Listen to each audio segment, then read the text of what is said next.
പ്രിയപ്പെട്ട സൗരങ്ങളെ, ഇന്ന് രാത്രി കിടന്നുറങ്ങുന്നതിന് മുമ്പ് നിങ്ങൾക്ക് നന്നായിട്ട് അറിയാവുന്ന ഒരു പ്രാർത്ഥനയും ആ പ്രാർത്ഥന ചൊല്ലുമ്പോൾ നിങ്ങൾക്ക് കിട്ടുന്ന ഒരു വലിയൊരു അനുഗ്രഹത്തെക്കുറിച്ചും കൂടെ പറഞ്ഞുതരാൻ വേണ്ടി പോവാണ്. വിശുദ്ധ ബർണാദിന് സ്വർഗം വെളിപ്പെടുത്തി കൊടുത്ത ഒരു പ്രാർത്ഥനയാണ്. അറിയായിരിക്കും, എത്രയും ദയുള്ള മാതാവേ എന്നുള്ള പ്രാർത്ഥന എല്ലാവർക്കും കാണാതെ അറിയാവുന്ന ഒരു പ്രാർത്ഥനയാണ്. പരിശുദ്ധ അമ്മയോട് നമ്മൾ ഈശോയുടെ അടുത്ത് സംസാരിക്കുമ്പോൾ നമുക്കുള്ള ഏറ്റവും വലിയൊരു കോൺഫിഡൻസിനെ കുറിച്ച് പറഞ്ഞു തരികയാണ്.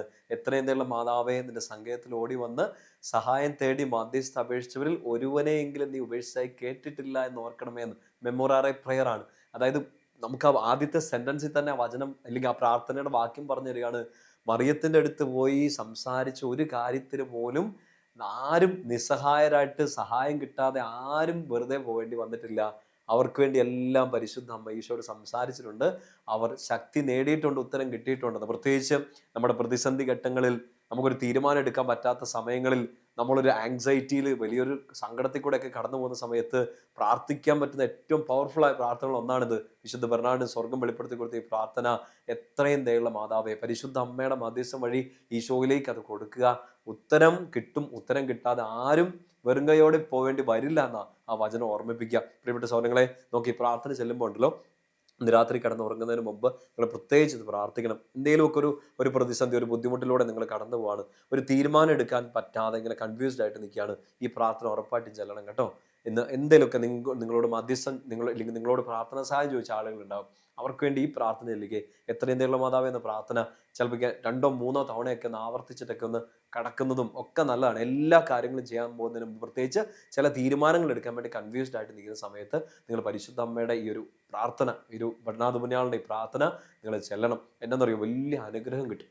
വലിയ അനുഗ്രഹം എന്ന് വെച്ചാൽ ഒരു പ്രത്യേക പ്രൊട്ടക്ഷൻ പരിശുദ്ധ അമ്മ നമുക്ക് തരും. അമ്മ ഇങ്ങനെ അമ്മയുടെ നീല കാപ്പയ്ക്കുള്ളിൽ നമ്മളെ പൊതിഞ്ഞു പിടിക്കുന്ന ഒരു അനുഭവം ഉണ്ടാവും. ഒരു തിന്മയും നമ്മളെ തൊടാതെ, അപകടങ്ങൾ നമ്മളെ തൊടാതെ സംരക്ഷണം നൽകുന്ന ഒരു പ്രാർത്ഥനയാണ്. ഉറപ്പായിട്ടും ചെല്ലണം കേട്ടോ. നിങ്ങൾക്ക് ഈ പ്രാർത്ഥന കാണാപ്പാടം അറിയാവുന്നതുകൊണ്ട് ഇതുമായിട്ട് ബന്ധപ്പെട്ട ഒരു ഇതുമായിട്ട് കണക്ട് ചെയ്യാമെന്നാണ് എൻ്റെ ചിന്ത. ഈ പഴയ നിയമത്തിൽ ദാനിയേലിൻ്റെ പുസ്തകത്തിൽ 3-ാമത്തെ അധ്യായം എടുക്കണം. 3 ചെറുപ്പക്കാരെ പിടിച്ച് തീച്ചൂളയിൽ ഇടുന്ന ഒരു സന്ദർഭം നമ്മൾ വായിക്കുന്നില്ലേ? അവരിങ്ങനെ 2 സെക്ഷനായിട്ടൊക്കെ നിന്നുകൊണ്ട് അവർ ആ പാട്ടൊക്കെ പാടുന്നുണ്ട്, പ്രാർത്ഥിക്കുന്നുണ്ട്.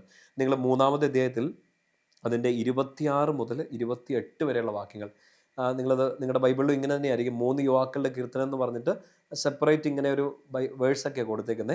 അതിനകത്തുണ്ട് 26 മുതൽ 28 വരെയുള്ള വാക്യങ്ങളാണ്. അതായത് അവർ ഈ പാട്ട് പാടി ആരാധിക്കുന്നതിൻ്റെ ഇടയ്ക്ക് ഒരു കുഞ്ഞു ബ്രേക്ക്. ആ കുഞ്ഞു ബ്രേക്കിനിടയ്ക്ക് എന്നാ സംഭവിക്കുക, ചുറ്റും നിന്ന ശത്രുക്കളൊക്കെ ഇവരെ തീക്കകത്തേക്ക് ഇട്ടുകയാണല്ലോ. ആ തീ കൂടുതൽ ശക്തിയിൽ ആളിക്കത്താൻ വേണ്ടി എന്തൊക്കെയോ സാധനങ്ങളൊക്കെ വലിച്ചെറിയുന്നുണ്ട്. അതിനകത്തോട്ട് ഇട്ട് തീ കൂടുതൽ ശക്തിയോടെ കത്തുന്നുണ്ട്. 7 ഇരട്ടിയൊക്കെ കത്തുന്നത്. 24-ാം വാക്യം ഇങ്ങനെയാണ്: തീജ്വാല ചൂളയിൽ നിന്ന് 49 മുഴം ആളി ഉയർന്നു. 7 ഇരട്ടി തീ ആളി കത്തുകയാണ്. ആ സമയത്ത് തന്നെ സംഭവിച്ചു നോക്ക്. 26-ാം വാക്യം: അസറിയായോടും കൂട്ടുകാരോടും കൂടെ നിൽക്കുന്നതിന് കർത്താവിൻ്റെ ദൂതൻ ചൂളയിലേക്ക് ഇറങ്ങിച്ചെന്നു. അവരെവിടെ വെന്തുരുകിയോ, അവരെവിടെ സ്ട്രഗിൾ ചെയ്തോ, എവിടെ അവർ സ്ട്രെസ്സിലായിരുന്നോ, എവിടെ അവരൊരു അപകടത്തിൻ്റെ മുമ്പിൽ നിന്നോ, അങ്ങോട്ട് കർത്താവിൻ്റെ ദൂതൻ ഇറങ്ങിച്ചെന്നു. എന്നിട്ട് എന്താ ചെയ്തേ? അവൻ ജ്വാലയെ ചൂളയിൽ നിന്ന് ആട്ടി അകറ്റി.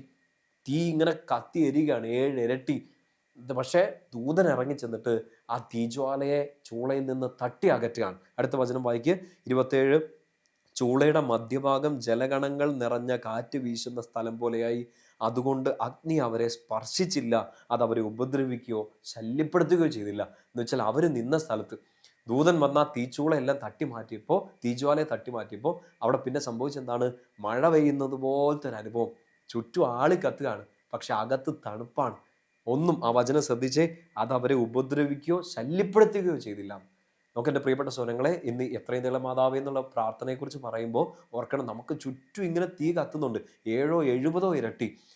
ഇതൊക്കെ നമ്മളിങ്ങനെ വെന്തുരുക്കി കളയും. ഈ ടെൻഷന്, സിറ്റുവേഷൻസ്, നമ്മുടെ നമ്മുടെ മനസ്സിലെ സംഘർഷങ്ങൾ, ചുറ്റും നിൽക്കുന്ന സാഹചര്യങ്ങൾ, വ്യക്തികൾ, പിശാച്, നമ്മുടെ പാപങ്ങൾ എല്ലാം ഇങ്ങനെ നമ്മളെങ്ങനെ കത്തി ഉരുക്കാണ്. നമ്മുടെ കടവും രോഗവും വേദനയും വീട്ടിലെ പ്രശ്നങ്ങൾ, ജോലിയിലെ പ്രശ്നങ്ങൾ, എന്തോരം സാധനങ്ങൾ നമ്മളിങ്ങനെ കത്തി പൊള്ളിപ്പിച്ചുകൊണ്ടിരിക്കണേ.